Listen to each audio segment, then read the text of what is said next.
All right, good day, everyone, and welcome to another YES Education Speech Series talk. Today, we are welcoming SJE SeniorLife to talk to us today about solo aging by choice or by chance. Nearly 26 million Americans 50 or older now, up to 15 billion in 2000. Further, a growing number of older adults, about 1 in 6 Americans 55 and older, do not have children. This program will address the following questions. How does one learn to embrace solo aging? How can I stay connected and explore new interests? How do I ask for support? And what do I need to regain control as I age? So I'm super excited today to welcome our speakers. Can't hear you. Sharon Dornberg-Lee, Clinical Director of Community Services at CJE SeniorLife. She received her Master's of Arts in Social Work from the University of Chicago. Woohoo! She has worked for SJE for 25 years. Kate Malley is a social worker and psychotherapist at SJE with interest in working with older adults, caregivers, LGBTQIA populations, and individuals with complex trauma. So with that, we are welcoming SJE SeniorLife with Kate and Sharon, and I believe also Adam will jump in as needed. Please, and welcome. This program will last about an hour. Please put your questions into the chat box. We'll try to get them to our speakers. And with that, I would like you welcome to Solo Aging by Choice or Chance with Sharon and Kate from SJE. Welcome. Thank you so much. It's CJE SeniorLife. Did I say CJE? Sorry. No, that's okay. It stands for Council for Jewish Elderly. We're so happy to be with you all today. As Pam said, I'm Sharon Dornberg-Lee, and I am the Clinical Director of Community Services with CJE SeniorLife. And I am joined by my colleague, Kate. Kate, I'll let you introduce yourself. Yes, good morning, everyone. Happy to have you here. I am a psychotherapist at CJE SeniorLife, and I run a group for solo agers. So this issue is really close to both of our hearts. I've, before my current role for 24 years at CJE, in addition to other responsibilities, I was seeing clients in groups and in one-on-one for counseling. And we work with many, many people at CJE who are aging alone. And so this is a population that we encounter all the time of folks that for whatever reason find themselves as they're aging doing so without family support or for other reasons aging alone. And so this is an important topic. We're so glad you're here today. And we want to get right down to it and start talking about some of the dynamics and some of the issues that solo agers, as we call them, face and how to address some of these issues. First, I just wanted to, because this is a North suburban audience today, just mention our two closest residential communities. We're both from community services, but we also have residential communities at CJE, both on the same campus in Deerfield, the Weinberg community for senior living and Tamarisk North Shore. And if you want any information about either of those independent living, memory care, or assisted living communities, that's how you can contact us or find out about any of our community services as well at our main number, 773-508-1000. So how does one learn to embrace solo aging? If you or somebody you know finds yourself in that situation, how can you not just live with it, but perhaps even embrace it? That's one of the questions we're going to address today. How can you stay connected or become connected to other people and maybe do so by exploring interests or new interests? How do you ask for support? That's something that people who are solo agers always struggle with. Like, I really need some help, and I don't know how to ask other people to help me, or it's uncomfortable. What do I need to know to retain control as I age? That's one of the things that people, whether they're aging alone or not, worry about, is what can I do to kind of stay in the driver's seat if I'm getting older and my health is not what it once was, and I still want my wishes and my values to be respected first and foremost as I get older. So those are some of the things we're going to address today, hopefully. And first, I wanted to just begin with some of the data that Pam mentioned briefly in the opening about why it's becoming so common for people to age alone. A growing number of people, it's now 1 out of 6 people 55 and older don't have children. So that's already a big demographic change from the past. And it's becoming increasingly common that people either just don't have children or choose not to have children, who often become the caregivers for older adults as they age. And so at least 1 out of 6 older adults don't have kids. Over a third of folks 50 and up live alone. So that's not the same as being a solo ager, but it's sort of a proxy measure of living alone. And that's tripled since 1960, a few years before I was born. So that used to be just 13% of people 50 and up lived alone. Now that's more than a third of Americans. Nearly 26 million people, just in terms of the numbers, 50 and up live alone. And that's almost double just since the year 2000. And just in sheer numbers, we can see this is a big phenomenon. And then more than 60% of older adults who do live alone happen to be women. So certainly this affects women even more than men, but a significant number of men as well. Part of that's because women live longer for various reasons. So Kate and I are going to take turns today in sharing some information with you, and I'm going to be doing this first section here, and then you'll hear more from Kate later on. So the first question is, how do I learn to embrace solo aging?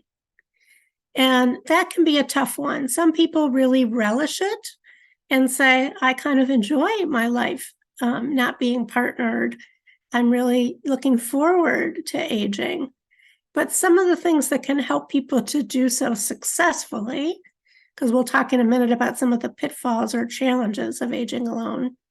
Some of the things that can be really helpful are either staying connected with the support network of family of choice, close friends, whomever, or if you're not connected now, getting connected, strengthening that network, building that network, which I know is easier said than done. So we'll talk about that. Sometimes developing new interests can be one way to go about that. It's real. I mean, I think everybody, as I'm a social worker, I think everybody should really know about the community resources out there, but it's particularly important for those who are aging alone. You almost don't have a choice but to know and learn about these resources. And then again, advanced planning is important for every single person as they get older, but it's especially important for people who are aging alone, because you're going to need some of these tools to make sure that your decisions are respected and that you have a plan in place. And I would also say, I'm not sure why these are one bullet point, actually. I think they should be 2 separate ones. You should have an active problem-solving approach as you go about aging. And I've just seen that again and again with the clients that I've worked with, that those who are like, okay, I'm going to adapt to this. It might be a difficult circumstance. It might be something that I don't want to have to face, like moving or accepting some help or really getting in there and doing some of this advanced planning that I don't feel like doing on a beautiful day like today. I'd rather be doing something else. But taking that kind of an active problem-solving approach is really important for people aging alone. We actually have a program called Pearls at CJE, which is for depression and older adults. It's just 8 sessions. And the whole idea of that model, which is evidence-based, there's a body of research that shows that it works, is helping people who are a bit depressed take a more active problem-solving approach. So there's a lot of evidence that this kind of a, rather than passively kind of letting things happen and then, perhaps having regret or losing control, to really be proactive about planning for aging in your future. And then this last one I added, focusing on gratitude. I have to say, I used to be sort of a gratitude naysayer. I thought like, at the top of everything else, you got to be grateful as you're dealing with life's challenges. But there really is a strong evidence base for just taking a little bit of time to focus on, well, what can I be grateful for? It could just be the weather's gorgeous today and the leaves look beautiful outside my window, or I woke up today, or I had a great night's sleep, which I've personally not been sleeping well lately, and I had a great night's sleep. So sometimes just focusing on those things that we can be grateful for, it's a shift in mindset that can also help us navigate aging alone and focus on the positive. That doesn't mean not allowing space to feel other things like sadness, grief, anger about difficult situations. I want to say, too, that being a solo ager is not inherently a problem. Some people are aging alone and they're doing great, and they will continue to do great, and it's not inherently problematic. As I said earlier, for some people, they may have a new sense of freedom if they're aging alone and retired and can enjoy some of the things that life has to offer. But solo aging can become problematic if one is socially isolated. So not just that you don't have family involved, but that you don't have anybody involved in your life, you're really isolated.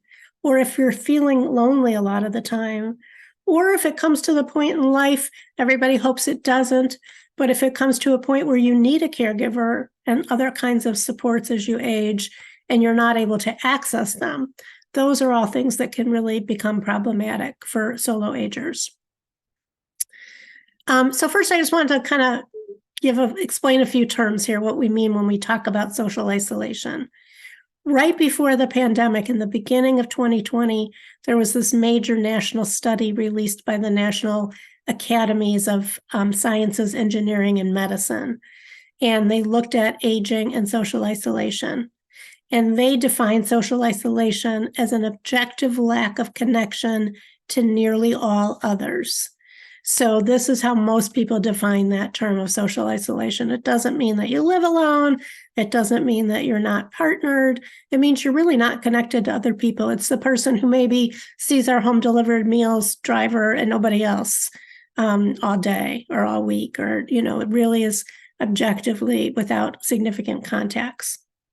Loneliness, on the other hand, is kind of related, but a different concept, which is that subjective feeling that you can't measure of just feeling alone.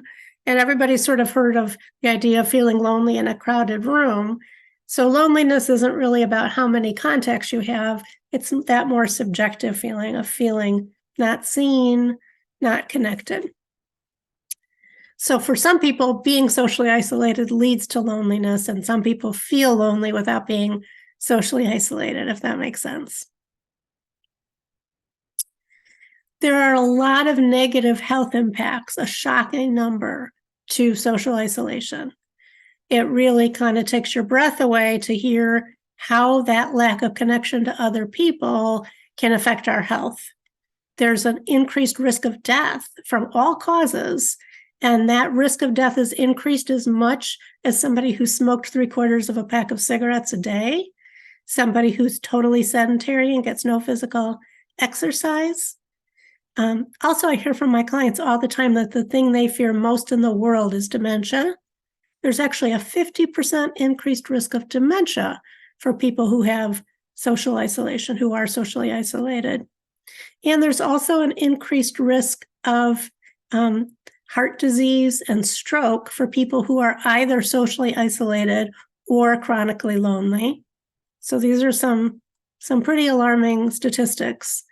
They also look at people who already have heart failure, and those who also endorse feeling lonely have a 4 times increased risk of death than the same people with heart failure who are not lonely. A 68% increased risk of hospitalization, increased emergency department visits. And not surprisingly, people who endorse loneliness have higher rates of depression and anxiety and even suicide. So these are all some really important things to be concerned about and to learn what we can do about. And we're going to talk about that. There's a new report out just this year from our Surgeon General, Dr. Murty, who looked at and called it an epidemic of loneliness and isolation. It's getting a lot of attention, this report, and that even before the pandemic, about half of adults were reporting being lonely. So this is not just older adults, but our whole adult population in the US. And I think that this report really broke ground in talking about loneliness as a social diagnosis. I think that's a really important moving term, because often we think of lonely, if I'm feeling lonely, maybe there's something wrong with me. If I'm disconnected from other people, maybe I did something wrong. This is a societal problem, and it's a widespread problem. Nobody is alone in having this problem. It's very widespread, and it says more about how our society is structured than it does about an individual. Not to give you too many numbers, but I think they really shed some light that with this, going back again to the National Academies study and other studies, that about a quarter of older adults were feeling isolated and 43% were feeling lonely before the pandemic. And then the pandemic, we know, really magnified those feelings, both in terms of the intensity that an individual might be feeling that way, and in terms of the number of individuals feeling that way. It jumped to 56% who were feeling isolated after the start of the pandemic. I'm not sure where those numbers landed right now. We're sort of waiting for that new data. So why is it? Why is it that there are so many health impacts associated with social isolation? And there are several theories about this, and they're just theories because we really don't know for sure. But one theory is the behavioral link. And that theory goes that if people are lonely and isolated, they're more likely to do risky things, like not being physically active, like smoking. I'm married, and I think of how, partners nag each other sometimes to engage, go to the doctor, for goodness sake, what are you waiting for? That kind of thing. Or you've got to quit smoking if you've really got to address that. We do that for each other.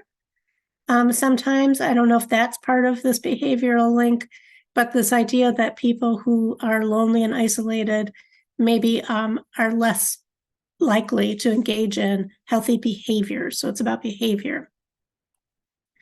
The other theory is the behavioral link, which is that people who are lonely have lower self-esteem, which makes sense because we get our self-esteem in large part through relationship with other people. And we kind of need that. We're social creatures to sustain self-esteem throughout our lives. So the theory goes that people who are lonely might have lower self-esteem, and then that might lead them to use, again, less active coping mechanisms, like I mentioned in the beginning. And then they have a lower sense of self-efficacy, a lower sense that we can change our situation for the better. And then therefore we might have negative health outcomes. The final one is the physiological link, which is that there's evidence that social isolation is directly correlated with our immune system's ability to function well. For example, people who are socially isolated have higher blood pressure. And so we know that one is part of it. And it's probably some combination of all three of these things that lead us to have negative health outcomes when we're socially isolated. So again, aging alone without family doesn't mean you're socially isolated. But if you are socially isolated, you have very little contact with other people. That's when we run into problems. So I'm going to turn it over to Kate at this point, who's going to share some more with you. Yeah, we'll start getting into some solutions and resources in a moment, but just to pause and really emphasize that point that Sharon mentioned earlier, these are not individual problems. It doesn't mean that there's something wrong with the person. They're broader. It's easy to say, go out more, use technology more, but these solutions presume a safe neighborhood, access to technology or transportation, lack of discrimination in everyday life. So it's important to bring community resources to the front and make sure that we're looking at it at that social level rather than just looking at the person and what's going on in their life. Both are important, but we need to hold this social piece. So we can move forward.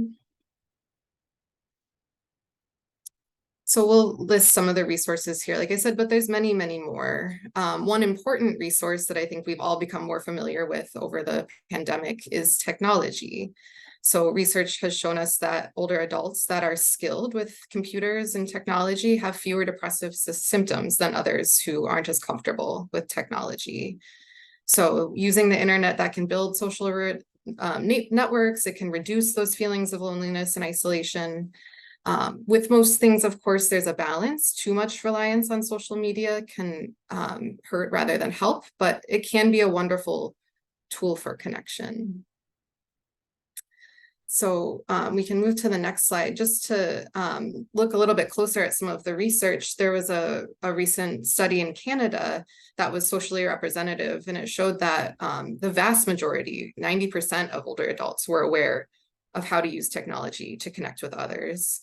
A little more than half reported that they used technology differently to connect with others during the pandemic, and more than half started using new technology since the pandemic. So this is a really hopeful study. It shows us that older adults both can use technology and can learn how to use technology.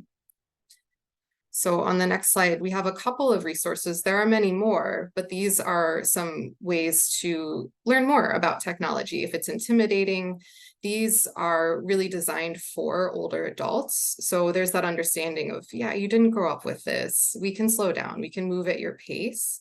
And it's also it's a community of others who are in a similar situation. So some of them are free, some of them cost money. We'll include these in the slides that we send out, and there's more resources at the end as well. So once you've learned how to use technology, or as you're learning, it's a wonderful opportunity to make friends or reconnect with older friends that maybe you've let those connections lapse, but those can be really great to just pick up and deepen. There are Facebook groups or neighborhood or interest groups. I want to highlight the Elder Orphans Facebook page that is for solo agers specifically. So you can talk about the issues and the feelings that are coming up and connect with others that are in the same situation if that's what you're going through. And nextdoor.com, it's people in your local community. So potentially meeting neighbors that could become people that you spend time with in person. Also, email relationships, I think sometimes people overlook, but can be a really rewarding way to share and connect with people, even if you're not nearby.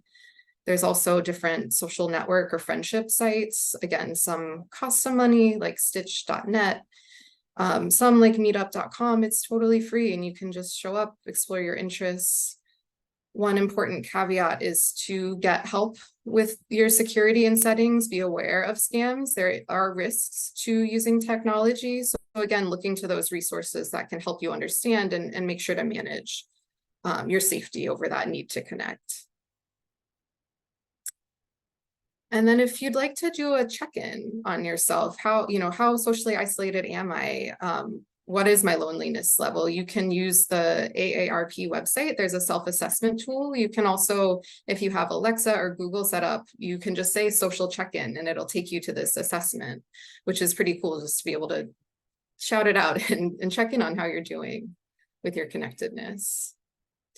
Another really wonderful way to connect with others is the village model. So these are nonprofit grassroots membership organizations for older adults that want to live in place. So we have several in Chicago. It's a really special and kind of newer movement that's been growing.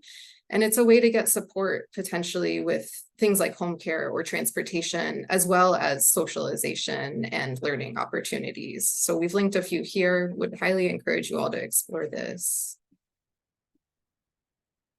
And there's another group, this one's just for women, but the Transition Network, it's for women over 50. It's similar idea to Villages or to meetup.com. You can connect over different special interests, workshops, groups.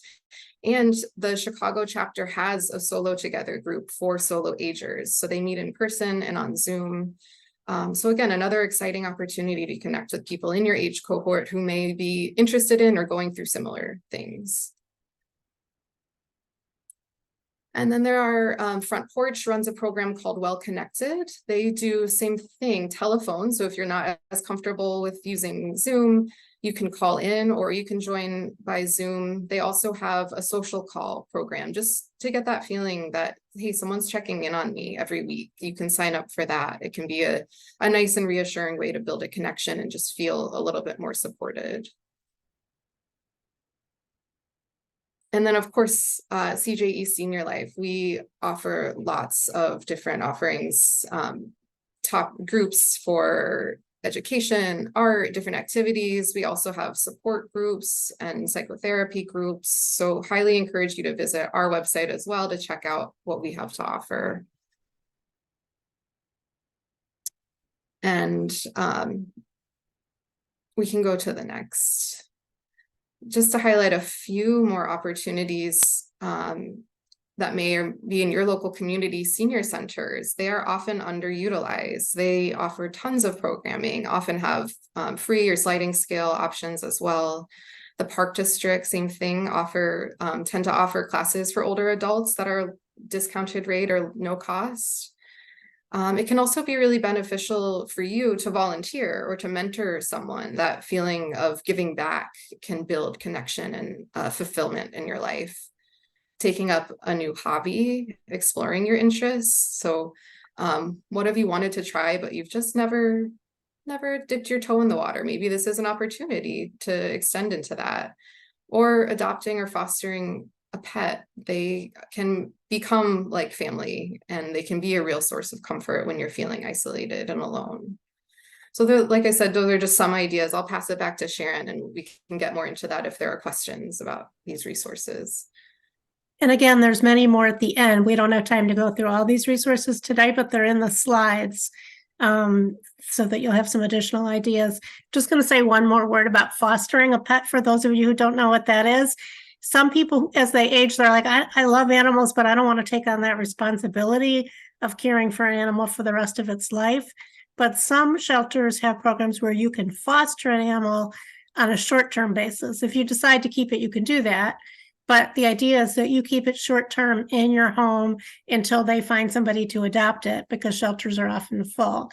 So for some people, that's a great solution to not adopting, but to having an animal in their life. And I'm sorry, sometimes when I'm hitting this arrow key, there we go. The slides aren't moving with me. So what if you're still lonely after we talked about all these potential things you can do? And again, I said easier said than done to really do some of these things in terms of having the motivation. But what if you're really feeling disconnected despite knowing kind of what the resources are? One of the things I would say is that if you've had losses, you had a support network and you've lost it, it can be really hard but essential to begin to work on creating new connections. And people often say to me, you know, it's not easy when you get older. I made most of my friends through work or through my kids if they had kids, or other kinds of natural ways that people meet at an earlier stage in life. But it's hard as you get older to make friends that really feel like more than an acquaintance. And that's true. I don't want to minimize that it can be daunting. But it can be essential if you're feeling isolated now because you've had losses. If you're somebody who's kind of always lacked a good support system, it can be useful to take stock and think about why might that be. Think about beginning to create one or just strengthening the connections you already have, maybe deepening a connection. Sometimes when people have always felt alone, it's because they've had trauma, losses early in life, and they've kind of disconnected from the pain of further loss, or they've disconnected from the hope that somebody could really kind of care about them, be able to hear and see them, and make them feel that the relationship was rewarding. And so I would urge you not to give up on finding those kinds of connections, even if you've had past difficult experiences. So one of the things you could think about is for the people you do know, do you reach out to them or do you just wait for your phone to ring? I hear all the time from clients, my phone doesn't ring, and that's a very painful reality. But it's also important to be the one to initiate contact if you're not doing that at least an equal amount. And that takes effort. It takes sometimes the fear of rejection goes into not reaching out. But I think it's an important piece to think about. Are you initiating contact with the people you do know? If you've had cutoffs from people in your life where you had a relationship and it was severed because there was an upsetting or painful experience in that relationship, could it be repaired? Sometimes I remember one of my clients saying something to me that I thought was very wise. She said, you can't always heal a deep hurt if somebody's really disappointed you or upset you. But that she said she's learned to step over it. So it's not gone, but that doesn't mean you can't find a way to continue with that relationship. Sometimes it's not possible, but maybe there are times when it can be healed or at least stepped over. Are there friends you've just lost touch with? I mean, that's one of the things about the internet. And, like I'm part on Facebook of a group from my grammar school, and I see people in there that I had lost touch with and haven't thought about in years. But that's potentially people you can reconnect with. How can you broaden your social connections to make new friends? Sometimes the best way to do that is to just think about the things that you naturally enjoy and feel gravitated to, and that you naturally gravitate to, and then incidentally, you may meet somebody with common interests and that you like. I think being creative can be one way. It doesn't mean you have to be a great artist, but maybe you want to take a ceramics class or a painting class or a writing class or what have you to kind of explore your creative side. What about being physically active? We know we've got to do that anyway for our health. Do you want to join a walking club? Things like the Village movement that Kate mentioned.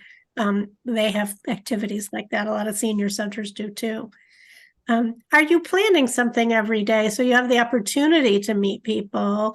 Sometimes as we retire, it's so welcome to not have a lot of structure in your day if you're retired that you may forget that some structure is beneficial in a way that we maintain our social connections.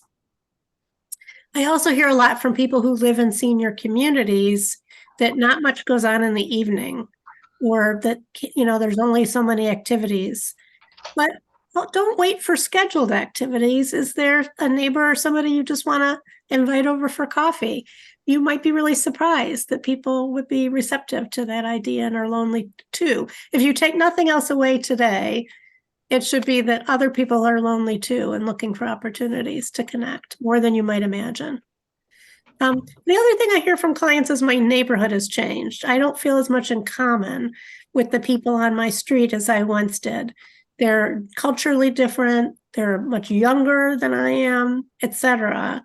But I've also known people who've made some really nice connections with neighbors who they objectively had nothing in common with.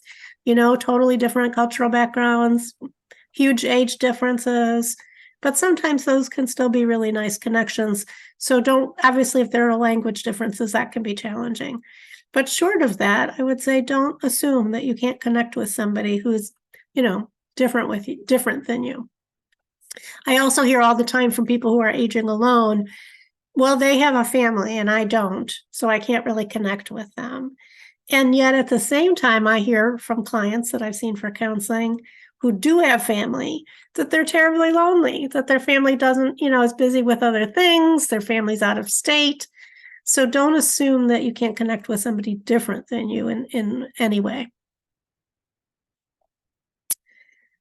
Things you might ask yourself if you're feeling lonely are, am I still trying to make connections? Have I given up? What gets in the way? And a particularly hard question is, what's my part in this? Sometimes we're reluctant to ask that question. Am I doing something? For example, some people are so afraid of being hurt, or they've had bad experiences in the past, that they're almost sabotaging future social connections by saying, well, I'm not going to go because I'm not going to meet anybody, or I'm going to go, but I'm not going to talk to anybody because it doesn't work out. So if you can kind of just be aware of those tapes in your own head that might get in the way of trying to connect with other people, that can be worth doing. Are you trying every day to have some gratitude for what is positive in your life, even when things are really difficult and painful? Are there some small things that you can focus on that give you some pleasure and gratitude?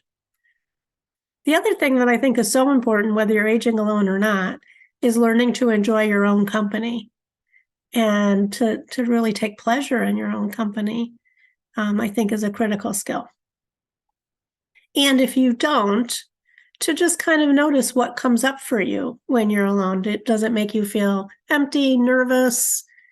What just to kind of be aware of, if you're not enjoying your own company, why is that? Everybody can get lonely and wants to connect with other people. But it's also healthy and useful to be able to enjoy the times you are alone, and to kind of better understand yourself.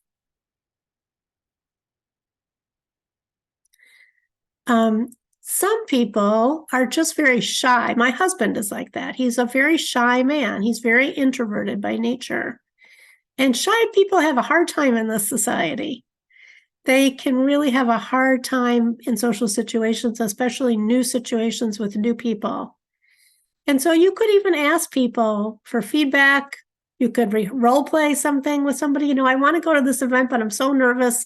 Will you come with me? Just to ask one person. Or can we role play, like, what the heck can I say to make small talk in this situation?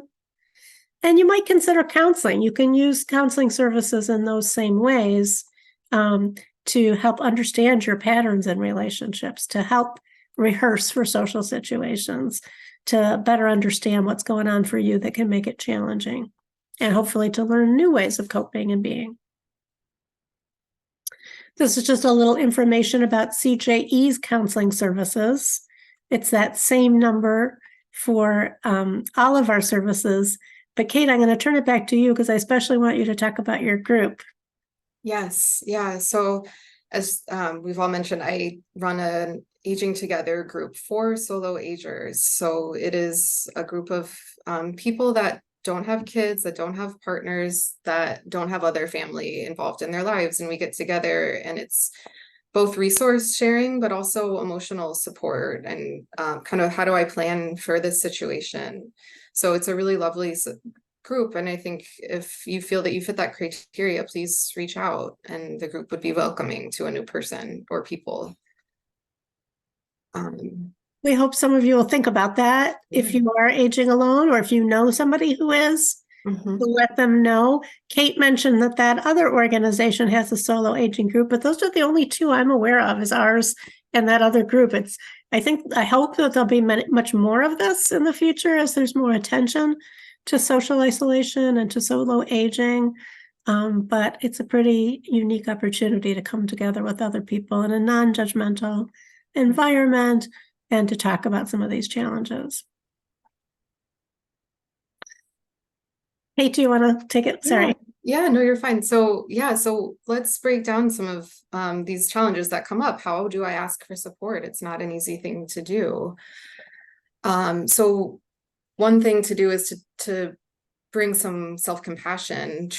How would I treat a friend if they asked for help? And that can be a really helpful guide that often is very different from how we think about ourselves, which is kind of enlightening, but it can feel good to help others. I think we often forget that it can feel good for other people. So in a way, you're helping them. You can also be really honest. Is this too much? Please feel free to say no, and truly mean that. Really create that opportunity so that people can support if and when they can, and if they can't, that's okay. And also really building reciprocity in. So think about the flock of geese, they all fly better together. So when the lead bird gets tired, they rotate to the back and they're all supporting one another. So how can you build that into your relationships and in your friendships? Maybe you take care of my pet when I'm sick. Can I buy you takeout or make you soup when I'm feeling better?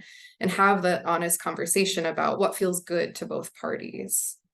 And then, of course, there are professional resources and volunteer networks to avoid burning out people if it is too much, if they've expressed that, or if you feel that it's a bigger ask than you want to ask a personal friend or relationship. So, and we're highlighting some of those, and CJE is one of those resources.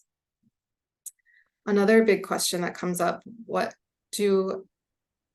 I'm sorry, my slides are stuck. Give me a minute here. There we go. So what do I need to know to retain control as I age? And as this slide highlights in very big letters, planning is essential, advanced planning. This is something, it can be frightening, overwhelming, and doing the planning really does help decrease that anxiety and fear about the future. It helps make sure things turn out better if a crisis does occur, and it helps ensure that your wishes are followed. And there are resources to help with this. So again, as Sharon highlighted early on, this is a large and growing group of people that don't have family caregivers to help them. And so making sure that you have the right resources lined up, the right professional or personal support so that you do get the care you need is really important. The next slide talks about some different options for caregiving. There, again, like the villages, there are informal voluntary support networks, as well as friends and family. There are paid caregivers on an individual or agency that you can reach out to for support.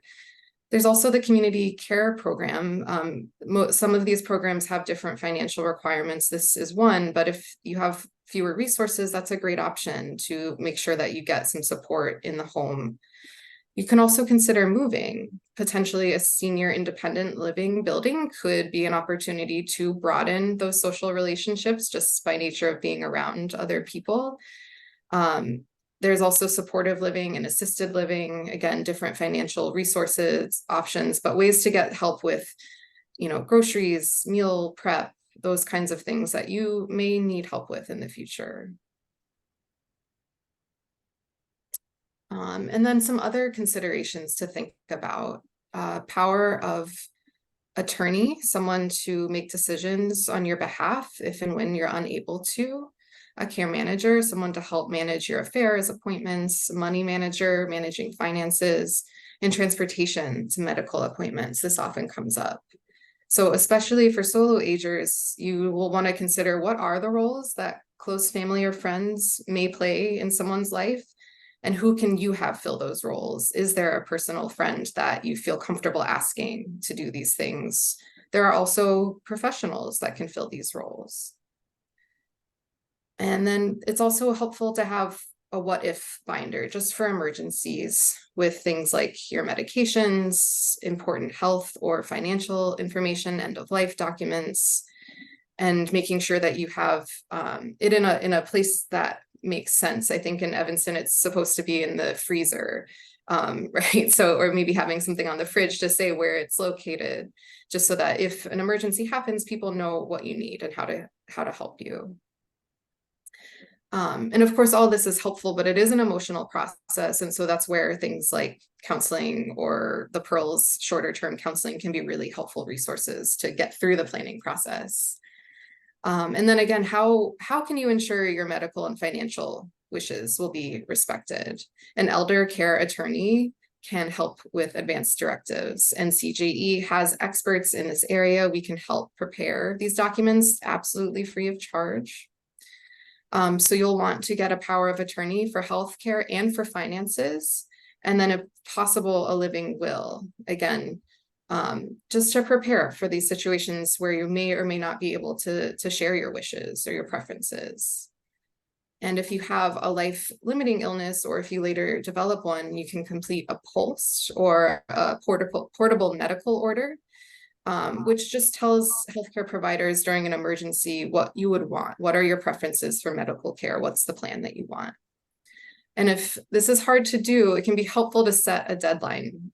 Put it on your calendar. This is when I'd like these things completed by, and hold yourself accountable to make sure it's done. Because knowledge is power. These are scary and big questions, but they're important. Who will care for you if you're alone? It's better to explore before the need arises. and write it down, document it, and also have the conversation with neighbors or friends. And that can be an opportunity to build some closeness and some intimacy by talking about these harder subjects, and to reciprocate. So to show up for someone else. I know your plan, you know mine. That can be a big source of comfort. Who will care for your pets if you're hospitalized or after you die? Again, making that plan. And it can be like, you know, doing the laundry or mopping, right? It's something like, oh, I'm dreading it, but wow, I feel better when it's done. And again, you have support. CJE is there for you if that's something you think might be helpful, to get a little bit more support in talking through these questions and figuring out what resources make sense for you. I like that analogy, Kate, of mopping the floor. Yeah. That's so true. You don't want to do it, but it is nice when it's done. Absolutely. Another resource, a professional resource that might be worth considering, is a private care manager. So again, someone that can just help you manage, you know, appointments and things like that, those little day-to-day intricacies. It may not be as expensive as you think. Sometimes that's off-putting, but it could be as little as $250 a year to keep it active, and then an hourly rate when you need them or if you need them. So again, it can also be another big source of comfort, which is worth something. That does have some value. And CJE SeniorLife has care managers. We can also help refer you to other programs if that's something you need, as well as there's this link here to the elder care locator, so other community resources or options if you're not in our area. And for emotional support, and especially for crisis, if this is too overwhelming, you can always reach out to the 988 Suicide and Crisis Lifeline. This is 24 hours a day, every day of the year. They're there for any kind of mental health crisis, and they can refer to more ongoing support. And then the Illinois Warm Line is another option, just again for emotional support as you support your own mental health, a family member's mental health, a friend's mental health, just when you need someone to reach out to. They have a little bit more limited hours, but they are local, they're in the state, so that can be a helpful option. They're a little more familiar with our programs and resources if you're looking for referrals. So I think we'll leave it there for Q&A. Yeah, so I'm going to stop sharing so we can see everybody. Mm-hmm. So feel free we can go through the chat for questions and comments, but also if you want to unmute yourself. Let me start by looking at the chat. I see the question about the 2 solo aging groups. So there's CJE. There's also a group called the Transition Network. It's a national organization, and they have a Chicago chapter that's just for women that are 50 and older. But they do have a group for solo agers that are women that meets in person and on Zoom. And we've included a link to their website. And I see somebody asked about, they live in Chicago, not the north suburbs. Can we mention any senior affordable apartments on the north side of Chicago? Affordable senior housing is a huge challenge, and I can't mention any today because I wouldn't do justice to it, but I would encourage you to call CJE at 773-508-1000, and they'd be happy to assist you through our benefits department, making an appointment with them. Right now, I should say they're ridiculously busy because it's open enrollment time in terms of helping people with their health insurance. But I think it's just a couple weeks away that they'll be freed up to help with other issues as well. But call today. Call anytime to make an appointment to meet with them. And I see that Adam shared a link as well to our own internal affordable housing options at CJE. Adam shared some information about Pearls. Thank you. David, you mentioned that the statistics about loneliness and isolation feel daunting compared to the meager solutions and resources that are then offered to alleviate the problem. And I hear that. I really understand what you're saying. It does feel daunting, and it is daunting. And there should be so much more, because this is a social and a societal problem and not an individual one, to help people who are isolated. And yet, we hope you found some things today that will be helpful and useful. and that can begin to take some steps towards alleviating the isolation. But you're absolutely right. It's a daunting problem. Did you have another question in there, David, or about that? Is it okay if I speak up? Sure. Okay, great. First, this is the first workshop I've been to that has actually given a plethora of resources to deal with that problem. So I think you all did an excellent job of meeting the enormity of the task. So thank you very much. It's so nice to hear. Thank you. I made that statement before you gave a lot of your presentation. Second, two things that come up for me. The pandemic and the lingering effects of the pandemic are one of my major sources of isolation still, because a lot of the outlets that I would go to before, I just won't now because of risk. So I'm wondering if you could comment, any of you could comment to that. Second, the other thing I find that I come across regularly in putting together my plan is that as a solo ager who doesn't have a lot of connections yet, how do I find trustworthy professionals in a field that seems like it's potentially ripe for abuse and fraud and all kinds of things? Because seniors are targets, we know that. And if you're by yourself, I think you're even more of a target. Those are great questions. First of all, thanks for your comments. Again, there's even more resources at the end here that we can't go into, but that'll be in the slides. In terms of the first question, I'm the worst. I forgot the first half. The second half of how to find trustworthy providers, I would say go through a nonprofit, even if it's just to get the names of for-profit providers. You're welcome to call CJE. Our clinical intake helps people with trusted sources. That doesn't mean that we can't make a mistake and somebody does something. So, be wary, be cautious, be slow, talk to multiple people, trust your gut. But I would say get referrals from trusted nonprofit providers of services of who they would recommend and their advice on how to screen somebody. For example, not to sell their services, but Midwest Guardianship Services they are willing to serve as a power of attorney for somebody who doesn't have anybody to serve. And we trust them because we know they're social work driven. They came out of the University of Chicago social work program. They've been around for a long time. So we have lots of names like that of people that we would recommend. And I'm so sorry, but what was the first part of the question? Just trigger my... It was just the lingering effects of the pandemic. Oh, yes. I'm so glad you raised that, because I think it's so unaffirming that everybody acts like the pandemic is over. And there are probably millions of older adults and others who are still very much afraid of the risk and are limited. So there's all these online things that I know are not the same, but that's sort of what we're left with, is online and outside, right? Depending on your degree of comfort.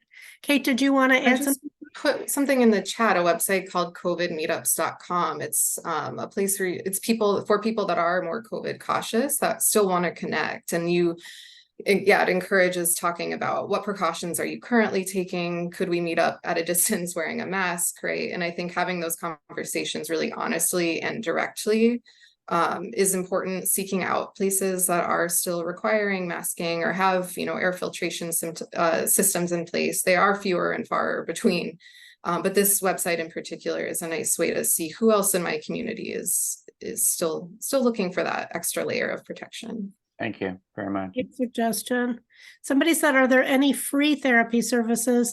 Our services are covered by insurance, and before you would see somebody, we would verify your insurance to see if you have a copay at all. So I don't know about totally free. You can, I don't want to misstate their website. I don't have it in front of me, but I would say call us and we'll help you to connect with local providers or with our providers.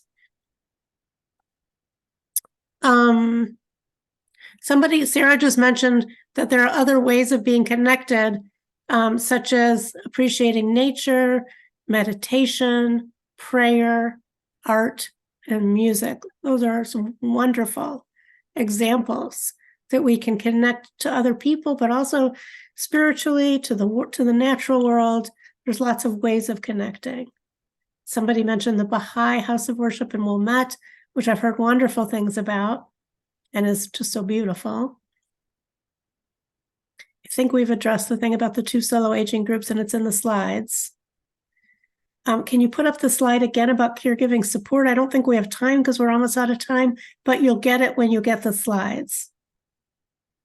How does a person with autism, with social skills deficits, and a lack of ability to take the initiative, develop a support network? That's a really tough one. We do have a linkages program at CJE. Kate, do you want to say a few words about that? Sure. So that program is for older adults that are caregivers of an adult with a disability. So that could include autism.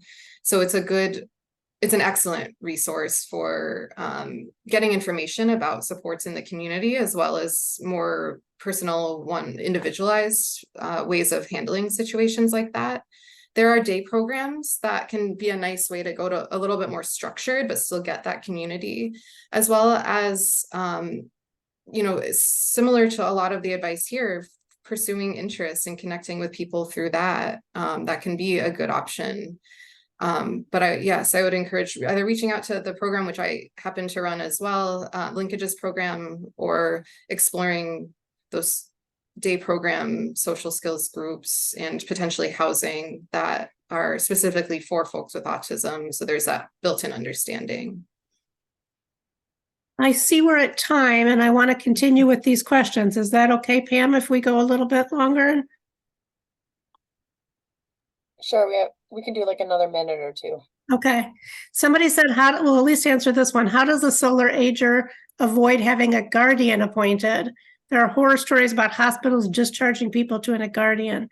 The number one thing you can do to avoid that is have a valid power of attorney for your finances, called a power of attorney for property, and also a valid power of attorney for healthcare. If you don't have somebody that you trust, and have a backup person too, so you've got to come up with 2 people. If you don't have anybody you can trust, look at the resources we'll be sharing with you about paid services, so that you can have a power of attorney that's not exorbitantly expensive, and have somebody to make those decisions that you trust, and then communicate to that person exactly what you do and don't want. I think there's a lot more here that we could do, but I'm aware with time, it sounds like we need to. Somebody said, let me just try this one more. How does somebody who's been bullied deal with trying to make friends without continuing to be bullied by members and even the leader of the group bullying them? That's a tough one.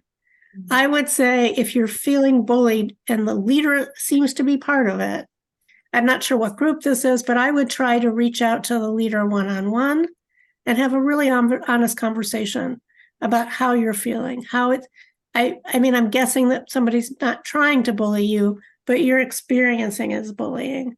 And it's really important that they know that you're honest and direct about how it's feeling to be in that group. And then to see, can it be repaired, or is this not the group for you? Perhaps you need to look for something that's a better fit and more consonant for you. So I hope that's helpful. And sorry, we're not getting to all of these. These are wonderful questions. Yes. And with that being said, I know there's a lot more questions, but also CJE will be joining us hopefully more in 2024 for some more talks, so we can expand on this maybe a little bit more too. We also do have an elder lawyer, Matt Margolis, who does some talks. I saw some talking about power of attorney over real estate and property, and he addresses that as a lawyer too. So if you're interested in something like the law aspect of that as well, or power of attorney and stuff, check out some of our videos that may touch upon that. I emailed out where you can find the video later today. I will get the slides from Kate and Sharon, and I'll email them out to you, as well as the video. But with that, I just want to say especially thank you to Kate and Sharon from CJE to talk to us today. That was really amazing. I know the group, I can see from all the comments that everyone really enjoyed it. We really appreciate, especially all of the resources that you gave us. That was exceptional. We look forward to having you again in 2024. I really hope so. I'll talk with Marla. And also, Adam, thank you for maintaining the chat box, all of that stuff as well. That was brilliant. We do have a talk tonight, spine pain and treatment, tonight at 7 p.m. with IBJI. If you want to join us, please register with us. Otherwise, we will see you hopefully in 2024 when we get CJE back. With that being said, thank you again for today's talk. Find us online at symca.org/YES. Thank you again to everyone for being on the call.